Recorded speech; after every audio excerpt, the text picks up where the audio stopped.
cloud hanging over the event.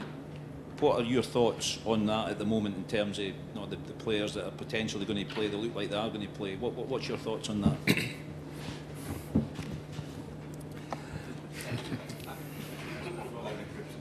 I believe they made their bed. They decided to go play a tour, and they should go play that tour.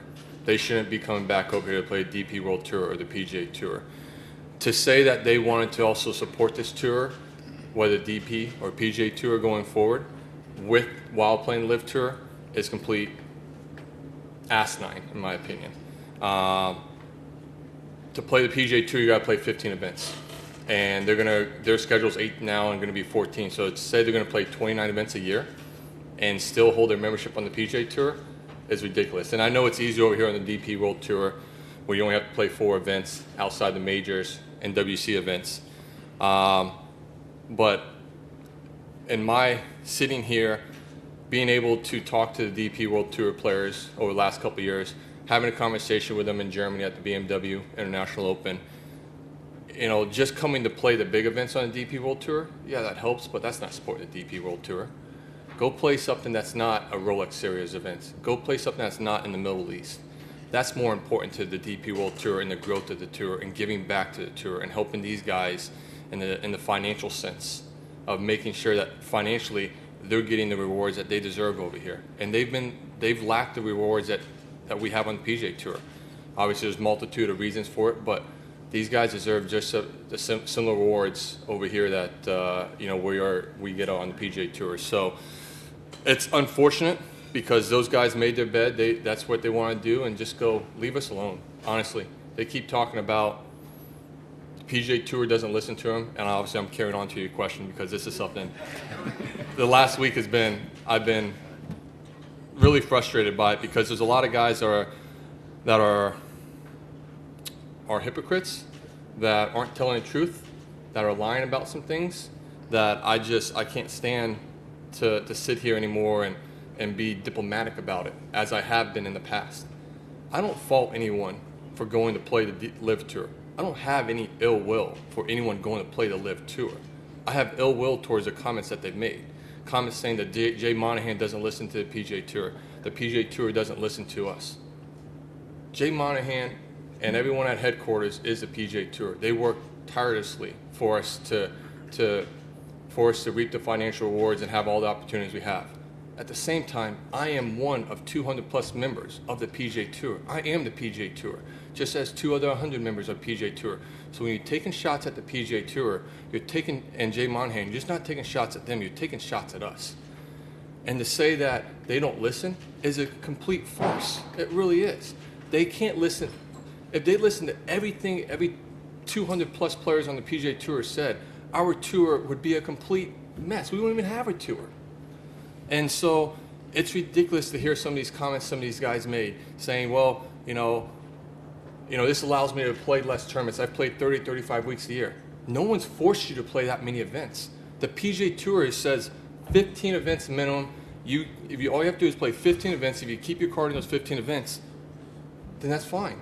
You don't have to play. If you want to play it better or you want to play more so you get a chance to win the FedEx Cup, so be it. So be it. No one's made you play that first playoff event to miss family obligations. No one has. We're independent contractors. We do sign a contract with the PGA Tour that requires us to meet certain requirements of the PGA Tour. But we have the opportunity to make our schedule. So to say that we have to play X amount of events and they don't have time off, no one makes you. I'm on the road for 5 weeks. I've not seen my family for 3 weeks. I haven't seen them for 3 weeks. The last 3 weeks wasn't at the U.S. Open. Didn't see them in Germany. I stayed over here for London for a week. I'm not seeing them this week. I'm not seeing them that week for next week. So 5 weeks. But that's what my wife and I decided. That's what, when we laid our schedule out, it just worked that way. I made that decision to not see my wife and kids for 5 weeks. Am I crying about it? No. I understand. I'm living my dream, trying to play golf professionally and support my family financially. And so I'm just tired of these comments. Like, go play your LIV Tour and forget about the PGA Tour. You didn't want to support the PGA Tour going forward. Don't tell me you're going to play LIV when they go to 14 events and then go play 15 events on the PGA Tour and play 29. That's not a smaller schedule. You're not playing less. Sorry, carrying on. right, we've got time for a couple more questions. Keep going. I got time. My practice is done today, pretty much. Let's go to Sean. Alex. Hello, Billy. How badly advised were these LIV people in terms of, the LIV players, in terms of what they were being told to say? Because this line about growing the game seems to me to be absolutely ridiculous. I mean, who on earth told them to say that? Yeah, I would agree with you. Justin Thomas said something on a podcast, I think, last week, and I think every player out here has said the same thing. Just give us the real reason why you went. It was a financial decision. And that was it. Don't say you're growing the game of golf. Don't say you're doing it because you get to play less golf, because you can do that on the PGA Tour. You can play 4 majors and 11 other events, and that's 15 events a year. So I think, I don't know if they're getting media training. Obviously, I've heard they aren't, or they're getting talking points. I don't know. But like I said, I just wish they would be honest and just say, we made the decision purely for a financial decision, and not because this is a cool format, or I'm really excited about having a shotgun start and playing only 54 holes. Yeah. That's not the main reason you're doing it. You're doing it for what you're putting in your pocket at that point in time. So for me, I just wish that some of this other stuff that they're saying that just everyone laughs at and makes fun of, and I think everyone else would just have maybe a little bit, they would maybe give them more respect for honestly owning up and saying it's a financial decision, and that's why I made the decision. Well, they were even being schooled in what to say at Slaley Hall, which was the event before the Centurion. Yeah, like I said, I'm not aware of that. Yeah. If that was the case, like I said, that's all I'm going to say is that, maybe they were giving some talking points, maybe not. Maybe someone said a few things and that sounded good, and another guy said, I'm going to copy what he said because that sounded great. But like I said, I don't know if they were getting media training or what to say or anything like that. But when you're under contract and you work for somebody now, you're an employee of an employer. Now you're saying certain things that the employer wants you to say. It's different on the PGA Tour, DP World. I don't have to worry about what I say. PGA Tour can't fire me. All right, let's go to Alex. They can fine you, Billy. Can they fine me? Yeah, I've been fined once or twice in my career. I can pay a fine. Could you explain when Jay Monahan and Keith Pelley got together and said that they were expanding the strategic alliance? We're trying to understand, how does that benefit the PGA Tour players? That's a great question. I'm privileged to a lot of information based because I'm on the PAC. Also, I live in Ponte Vedra. I have a great relationship with Jay Monahan, Andy Paz, and a lot of the people at the PGA Tour. So I'm fortunate enough that by asking the right questions and being intuitive, I try to get poke and get a little bit more out of them. How does that help the PGA Tour?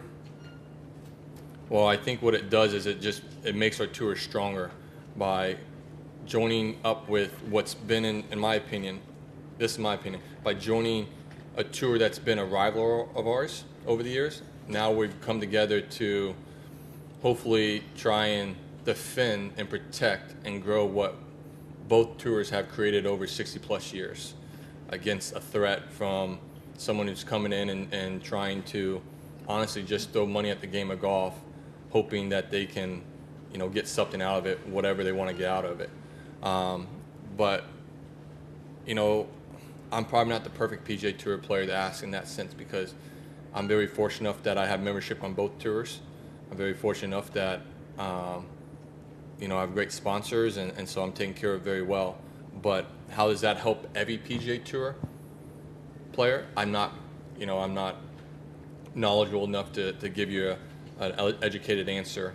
I can ramble on for 20 minutes that still makes no sense. All right, let's take a couple more. Craig?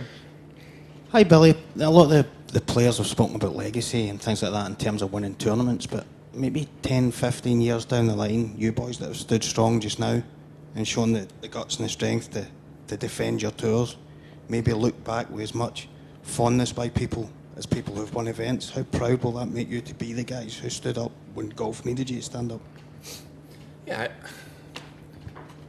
I think if people knows if you know who I am, I'm a very loyal person. I'm a very honest person, and if I care for you, I'm willing to do whatever it takes, you know, to help you out. And I care for the PGA Tour. I love the PGA Tour. You know, the DP World Tour has been another tour that I've come to care for and love and get to know these guys and get to know the people who run this tour. And so they're great people. And so to see both tours being attacked and being challenged, which I think competitive, you know, competition is really great, but going about it in a way that I don't think is very correct and the way it should be done. You know, if I happen to play a small part in both these tours' success and seeing guys win and then, you know, they become, you know, great generational golfers of their generation or great golfers of history, I mean, that'd be pretty special. I mean, I'm very fortunate enough that over some of the comments I've said over the last 6 months, to have the likes of Fred Couples and Tom Kite and some of these other unbelievable legends of the game of golf, PGA Tour players that have made the PGA Tour what it is today, you know, reach out and thank me for that. You know, I'll be doing the same thing, you know, for the next generation of golfers, for how they, you know, like I think the world of Will Zalatoris and what he's doing, and Sam Burns and Cameron Young, you know, I think those guys are the next stars of this tour, and so, you know, I'm just trying to make sure that they have a place where they can compete at the highest level and be remembered for what they did on the golf course, but you know, not for what they put in their bank account. All right, let's go to Phil. Billy, if you happen to be drawn with one of the LIV players this week, does that make for an entirely silent 5.5-hour round, or are you happy to get your point of view across? As I said, I have no ill will towards these guys. I don't. I mean, Ian Poulter's been a good friend of mine for many years. I've known Justin Harding since college days. Adrian Ortega, I played with him a couple times. I have no problem playing with these guys. You know, Poulter is very English and very blunt and very straightforward. I mean, I've got 2 guys that are English on my team, and I'm very blunt and straightforward my own self. So it'll still be it. And I don't, like I said, I haven't taken a shot at anyone personally.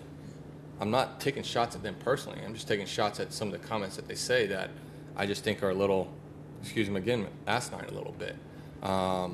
So, and Poulter hasn't said anything. Poulter hasn't said anything, a comment that I've disagreed with. You know, Justin Harding or Adrian Ortega haven't said anything that I've disagreed with what they've said or had an issue with what they've said. So, you know, for me, like I said, majority of these guys I have great relationships with, and that's still going to be the same. Now, our talking points may be a little bit different. There may not be a lot to talk about. You know, I don't really care what they're doing on the LIV Tour. I don't really care what that tour is all about. You know, but if it's Poulter, I'm sure we're going to be talking about Arsenal versus West Ham.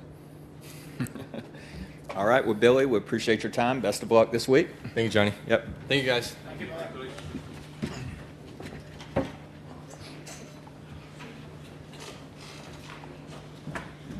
Sorry about that.